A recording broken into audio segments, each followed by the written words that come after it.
Tonight we are looking at 3 horrifying caving stories that went horribly wrong. In Georgia, a descender seizes shut 800 meters down. In Borneo, a river erases the only way out. And in France, the cold takes the fastest caver on the team. Each story starts with confidence and ends in chaos. As always, viewer discretion is advised. This is Cavern Depths. 3 real caves, 3 stories that went wrong. The first one begins now. On August 3rd, 2026, Dato Meski and Nino Beria dropped into Krubera, the deepest cave on Earth. 2,100 meters of cold, vertical dark under the Arabika Massif. The entrance sits in an alpine meadow. The bottom sits a week away. They were carrying supplies to the -1,000 camp, a 2-day leg they had each walked before. Down the entrance series, through the big shafts, sleep at the underground camp, and return the same way. Dato was 41, a rigger from Tbilisi who had logged 600 expedition days underground in 14 years, the one who packed spares for everything and had promised his daughter a photograph from the bottom camp. Nino was 51, a mountain guide from Kutaisi and the team's most experienced climber, the one who had once ascended 900 meters of rope in a single day. Their habit was the parts pouch, one spare of every moving piece their descenders owned. Because gear, Dato told his students, does not break at the surface where the shops are. The route to camp was rope they trusted. What they didn't know, a storm 2 days earlier had washed a season of glacial grit into the wet shafts, and it was sitting in every rope they were about to ride. The first day ran clean, shaft after shaft, boots scraping wet stone, carabiners clanging on the rebelays, the ropes hissing grit they could not see. Nothing went wrong on the way down because the grit was still working. They passed -800 at 6 in the evening, on schedule, 4 hours from camp. What they didn't know, Dato's descender had been grinding itself tight for 2 days. On the last big shaft, that is when the machine failed, because halfway down a 90-meter hang, the cam seized and locked him mid-rope, 40 meters above the floor. It would not feed. It would not release. He worked the handle twice, gently, the way the manuals say, and the machine answered him with nothing at all. Here is what you need to understand about a descender at depth. It is a simple machine that eats rope, and everything the rope carries. Grit works in a little with every meter, and the machine does not complain until it stops. A caver services gear at the surface. The cave decides where it fails. What Nino saw from the shaft floor, his light stopped where no rebelay existed, and staying stopped. Panic lives in a machine that stops mid-rope. His harness was cutting in. The descender had failed. His legs were going numb. The floor stayed 40 meters down. Because this is the arithmetic of a hanging caver. A motionless harness hang starts shutting the legs down in about 30 minutes, and camp was 4 hours past the floor he could not reach. Watch 2 expedition cavers do the hardest right things on one rope. First, Nino did not climb toward him on the same line. She rigged the parallel rope, ascended level with him, and clipped a sling between their harnesses to take his weight. Second, the parts pouch came out, 40 meters up, in the dark.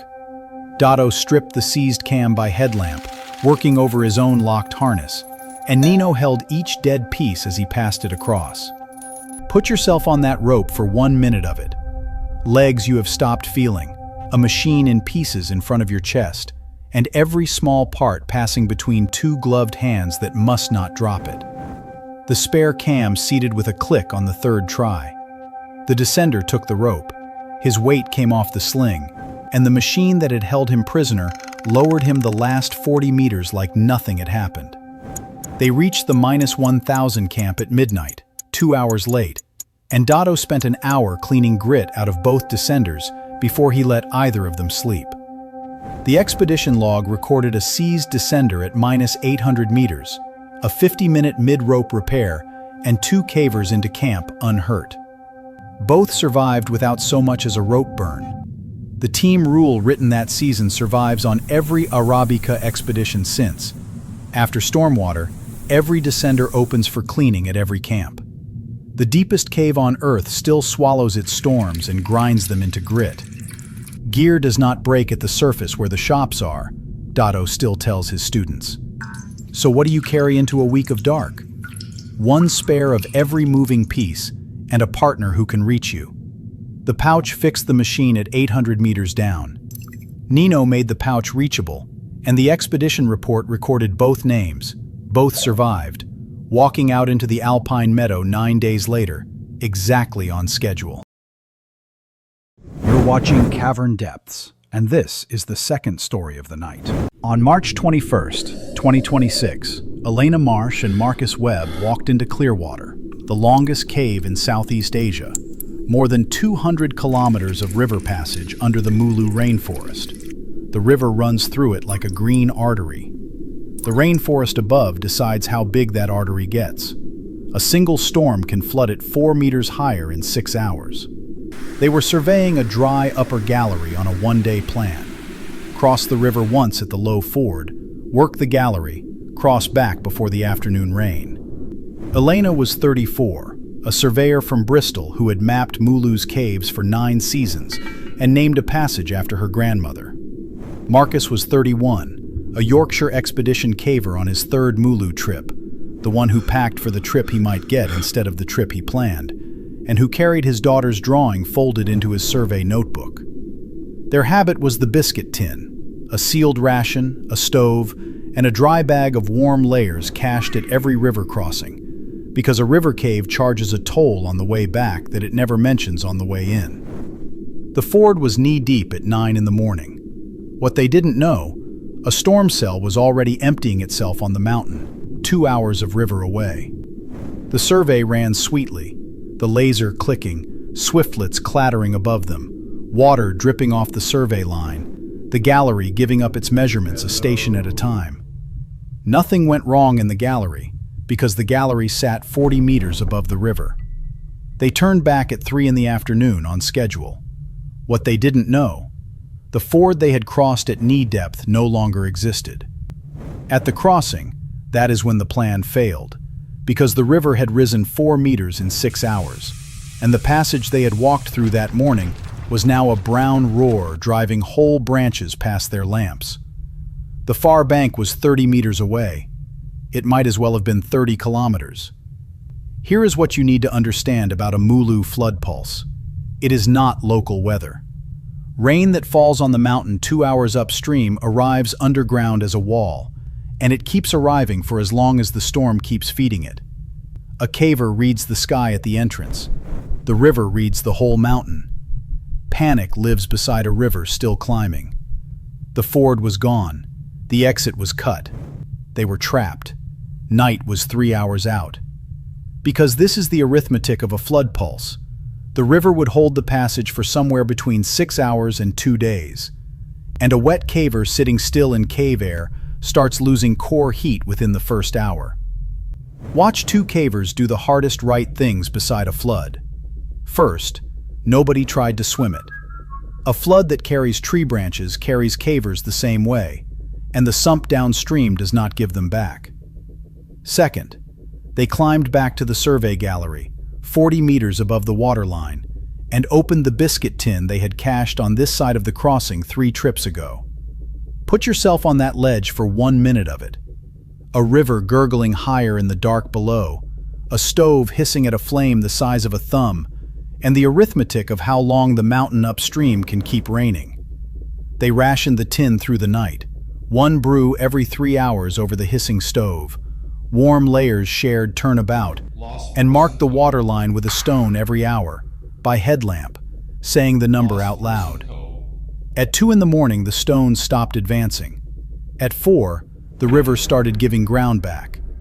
By 10 the next morning, the river handed back the ford, waist-deep and pushy but walkable, and they crossed it roped together and blinked out into the rainforest steam 26 hours after they had walked in. The park's incident report recorded a flood pulse of 4 meters, 2 cavers trapped overnight above the waterline, both recovered unhurt and self-rescued after 26 hours, and 1 line for the notice board. The cache on the survey side is why this report is short. 2 2 more biscuit tins went into Clearwater that season. The longest cave in Southeast Asia still swallows the mountain storms and hands them out as flood pulses. Elena still surveys its galleries, and the crossing cache is checked on every trip now, dated like a logbook. A river cave charges a toll on the way back that it never mentions on the way in, Marcus still tells his students. Both survived because the payment was already sitting on the shelf. So what does the toll cost? 1 night if you have banked for it. Everything if you have not. You're watching Cavern Depths, and tonight's final story is the one they still talk about.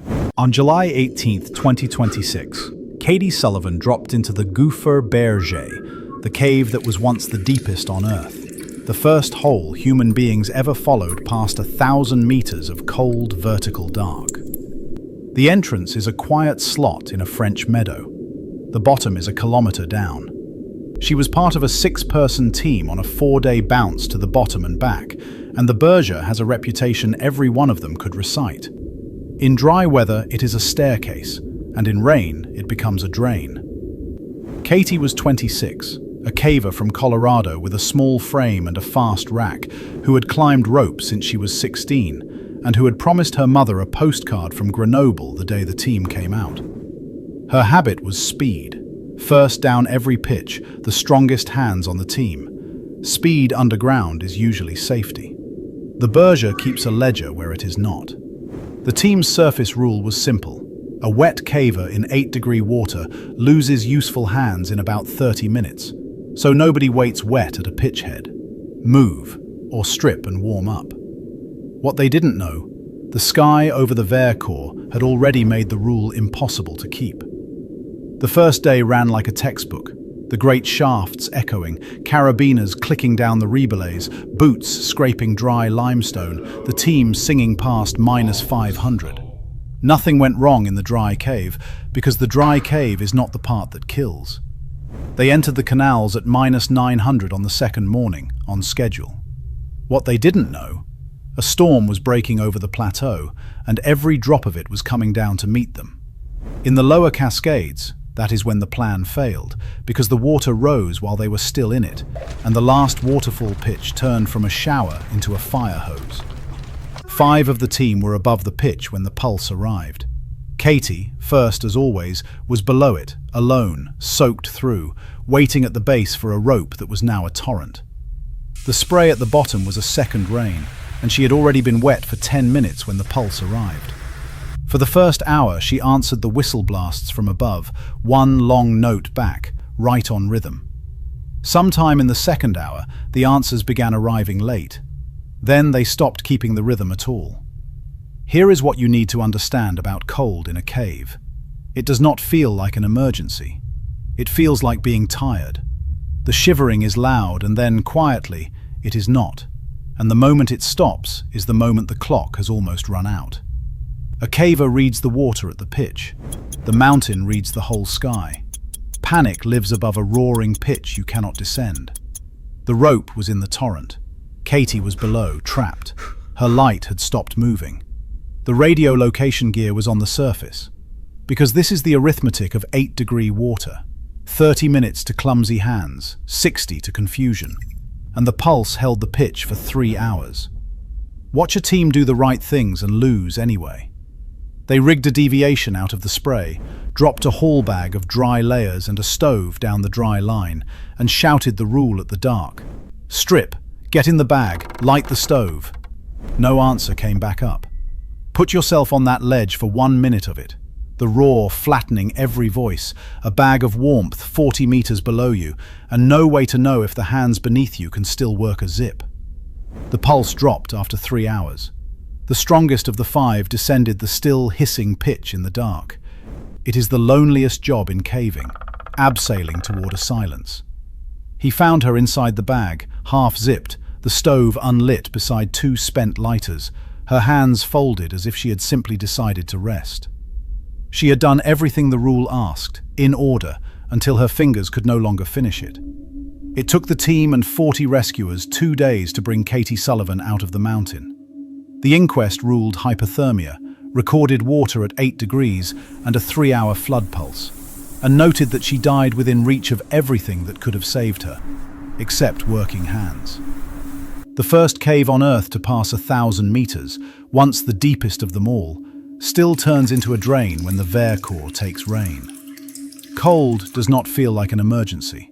That is the whole trap of it. The Berger's ledger says a strong caver can beat the water, the dark, and the distance. Nobody has ever beaten 30 minutes at 8 degrees, standing still, alone.